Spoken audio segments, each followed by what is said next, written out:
Abdul was born in Malawi.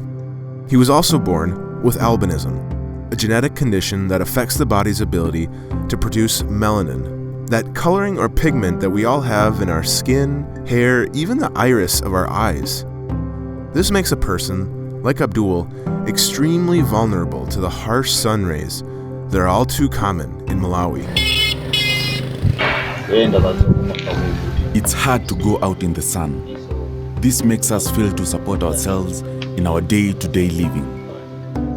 When we stay out in the sun for a long time, our skin starts to develop some black spots, as the ones I'm having on my skin. And that's not the only danger Abdul faces. Being in a place with lots of people we don't know, we live in fear.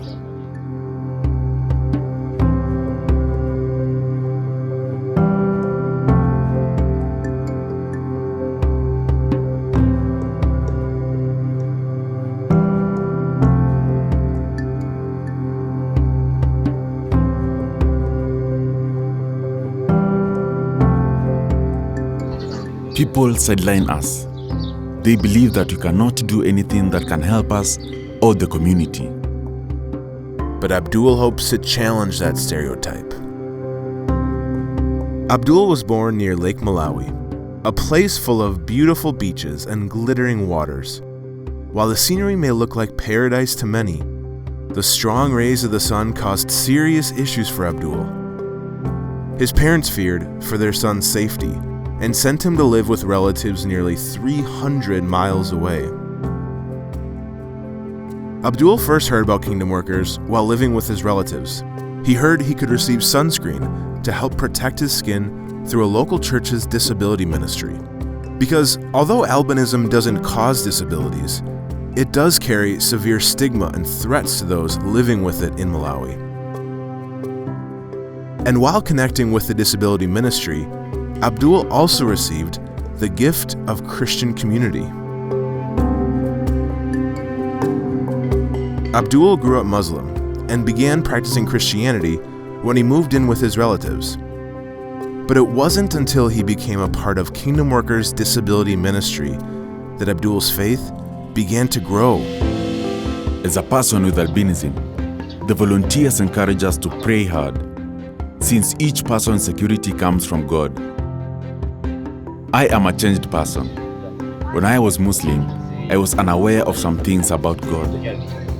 Being a Christian now, I can read God's word regularly. Abdul eventually began to not only attend the disability ministry, but volunteer.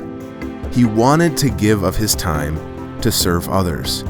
Now, he regularly serves people with disabilities, and also, he helps other people with albinism take better care of themselves and help them understand their condition.